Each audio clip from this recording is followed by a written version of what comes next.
Introduced back in 2019, still on the 4th gen, BMW of Wesley Chapel gives us the 2023 BMW X5 xdrive40i in dark graphite metallic over black Sensafin. And in this review, I'm going to go over the interior with different comparisons between Mercedes, Audi, and Volvo. We're going to take this out for a drive, comparing it with the different variants of the X5 to show which one may be the best powertrain for you as an everyday fun to drive vehicle. I'm Anthony from Hawkeye Rides. I'm going to go over all the specs and details starting now.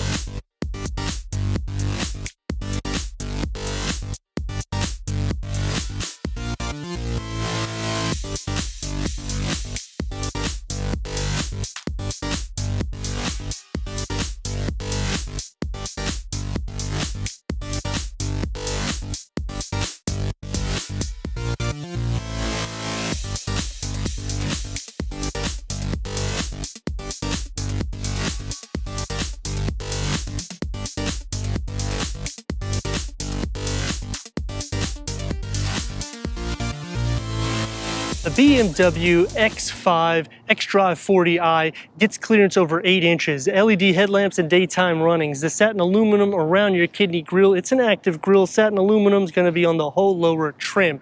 What I like about the X5, comparing it to the Audi Q8, is the savings is nearly $10,000. It's that much of an MSRP jump. From a Q7, it's at $59,000 to $60,000. That's over $72,000 MSRP, which is crazy because you're getting the same horsepower, torque, and yet this is going to be faster, better weight distribution at 48.8, 51.2. The Mercedes-Benz GLE 350, that one's going to be the least expensive variant, but it's also the least powerful variant. We have upgraded wheels. These are 21-inch, 5 double-spoke alloy wheels. The disc behind it at 15.8 inches, the rear at 14.7 inches, with a double wishbone front suspension, 2-axle self-leveling air suspension, lightweight multi-link integral rear suspension with driving dynamic control, which includes your driving mode select.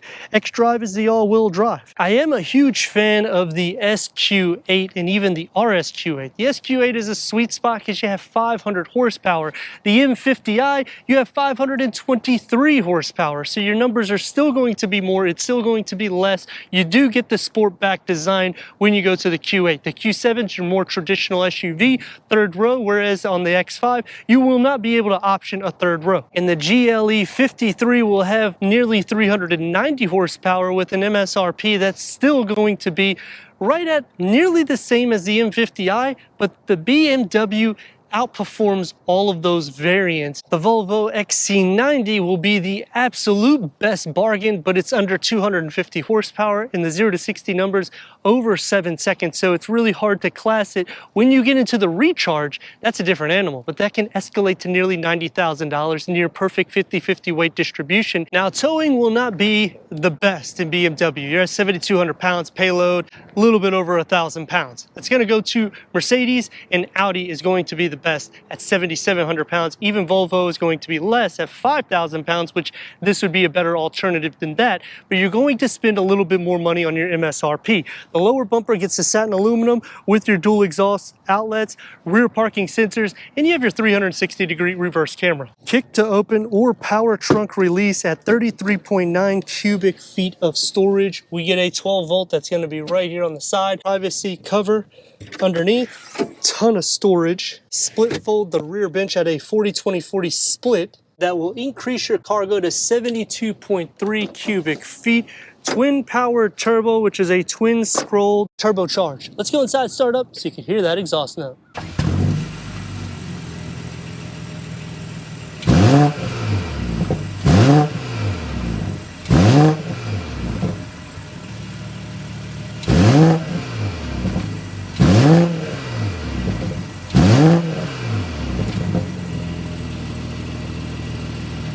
Twin scroll turbos with an exhaust note. BMW does a great job in keeping that performance in the exterior, especially giving an exhaust note, and they back the performance with a 3.0 liter BMW twin power turbo inline 6-cylinder with e-boost 48 volt hybrid technology combined with a twin scroll turbo, producing 335 horsepower and 332 pound-feet of torque. That's paired to an 8-speed sport automatic transmission, achieving 21 to 25 mpgs with a 0 to 60 at 5.3 seconds, a top speed at 130 to 151 miles per hour. And what these numbers entail is this is going to have the most horsepower in class. It's going to tie with the Audi.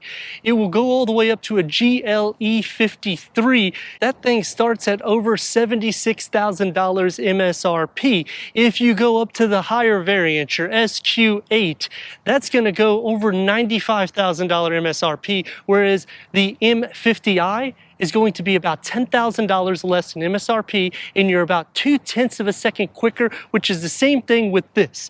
When you get into the lower variant, it's still faster than all of the variants in its class.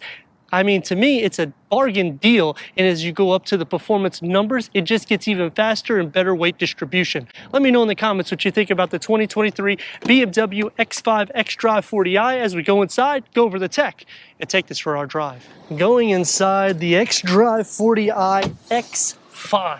Headroom starts at 40.8 inches, legroom at 39.8 inches, 16-way power seat adjustment for the driver, 12-way power seat adjustment for the passenger, both with manual cushion extensions. The wood inlays with the ambient lighting and the satin aluminum just go all over the dash. More driver focus, heads-up display, and on this side, you'll have a storage pocket for the driver. Going into your 12.3 touchscreen infotainment. We do not get the gesture anymore, but we get the pinch and the swipe. Click into the home button. These are your quick apps or wedges. Click into your apps. We have Apple CarPlay, Android Auto, Sirius XM, AM, FM, streaming, Bluetooth audio. We have the parking assist package, which includes the parking assist plus driver recorder, active park distance control, surround view with 3D view. Premium package, which has the remote engine start and your wireless charging pad. With a USB 12 volt, wood goes with the ambient lighting and the satin aluminum. Your driving mode select, your iDrive, it's going to be soft for your elbows, open up to another USB and a deeper storage pocket with a 3-spoke steering wheel. It's multi-function with the paddle shifters. It is a heated steering wheel with the satin aluminum surrounding it. The gauge cluster is a 12.3 digital reader, which you can change with the driving modes to make it more aggressive.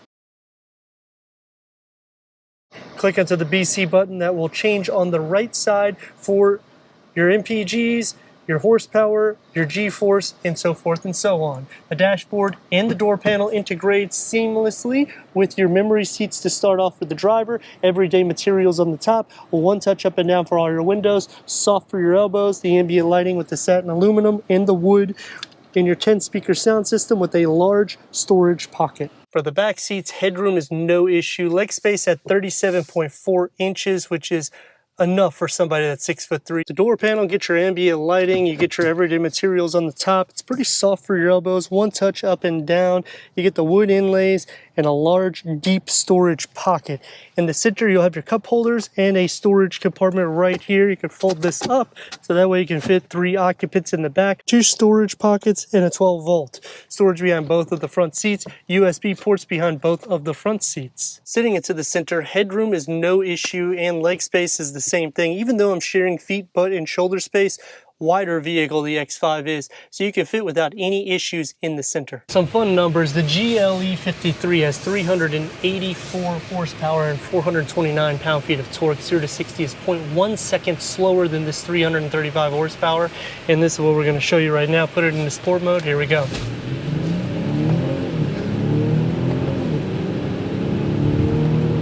And your brakes.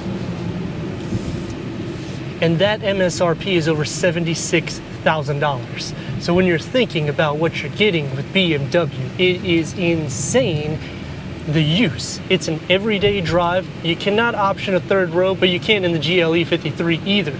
Now, if you go to the GLE350, that's going to be basically in the class of this. and the power is substantially less. Your 0 to 60 is substantially less. Same thing with the Volvo. So then that's why I kind of disqualify the increase of price, because you are getting more power, you are getting better weight distribution. You have to go to a price tag of $70,000 to $80,000 to match what you get with the BMW that's about $60,000 to $70,000. So a savings of at least $10,000 minimum to upwards of $20,000 savings of what the packages get. If you go into the SQ8, which is one of my favorite variants, that has 500 horsepower. BMW's M50i, it has 523 horsepower. 0 to 60 is going to be about 0.1 to 2.2 seconds faster.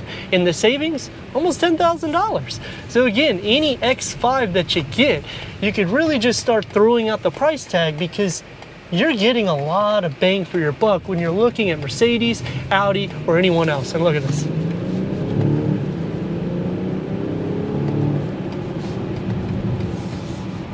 The exhaust note filters in, the seats hug you pretty nicely.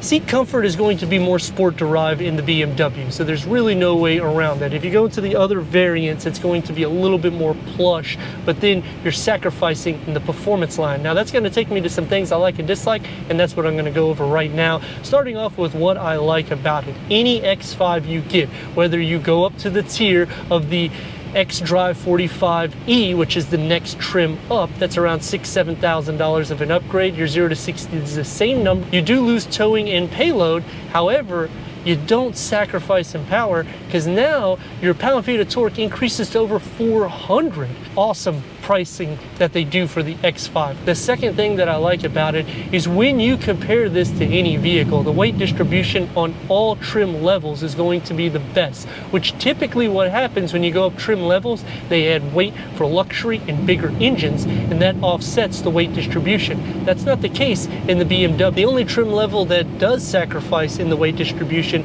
is the 45e, which is your plug-in hybrid. You're going to lose about a point on both perimeters. The last thing that I like is when you option specs for these vehicles, it can look like an M50i without that power. So if you're looking for optimal gas consumption, you can get the 40i and you can option different specs like your M Sport package to make this look a lot more aggressive. Three things that I dislike has to start off with, you have to add packages in order to get the 360-degree reverse camera or your wireless charging pad.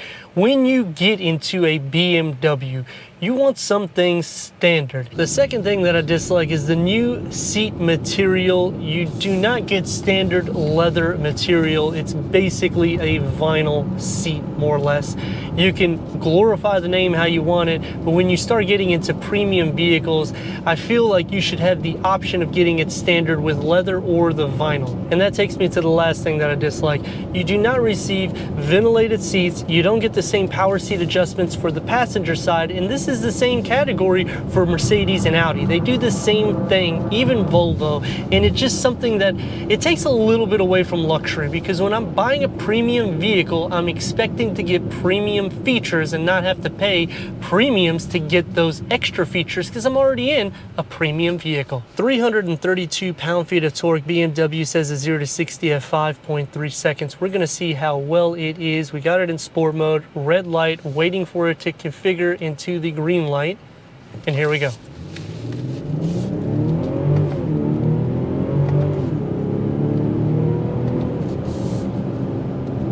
I mean, I guess if you time it, you might see that it's pretty close. This thing has power for your everyday, and it's quite interesting because when you get into other variants and they're in this 300 number for horsepower and torque and they're not over 400, typically what happens is it feels like there's a lag. With this twin scroll turbo, it just feels like it needs to be fed more gas as you push the gas. So I do like the fact that it's definitely a fun to drive vehicle when you need it to be, put it into comfort, and it's eco-friendly when you need it to be. As you go up the tier, besides the plug-in hybrid, it does get a little bit less gas efficient, but that's the same thing with Mercedes and Audi. Volvo, when you get into the XC90 Recharge, that is the best trim level to be, but that thing can escalate to nearly $90,000. For a third row SUV, a length at 195 inches, it's just a touch longer than this. You don't get the same towing, you don't get the same payload, but the weight distribution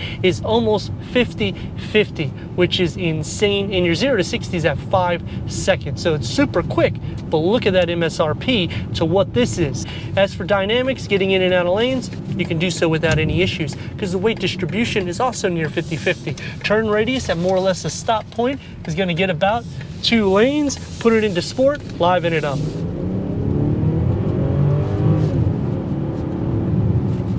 And you can see it funnels in nicely. The air noise and road noise does come into play quite a bit as you get up to a higher speed. The sound deadening could be better at this price point, but they've given you so much that I can let go of some of the negativity. I like to thank BMW of Wesley Chapel for giving us this 2023 BMW X5 xdrive40i for our car review. If you're already a subscriber, thank you for being part of the Hawkeye community. If not, I don't know what you're waiting for. Click the next video and the subscribe button. Check out the merchandise website and Instagram and everything we do here at Hawkeye Rides.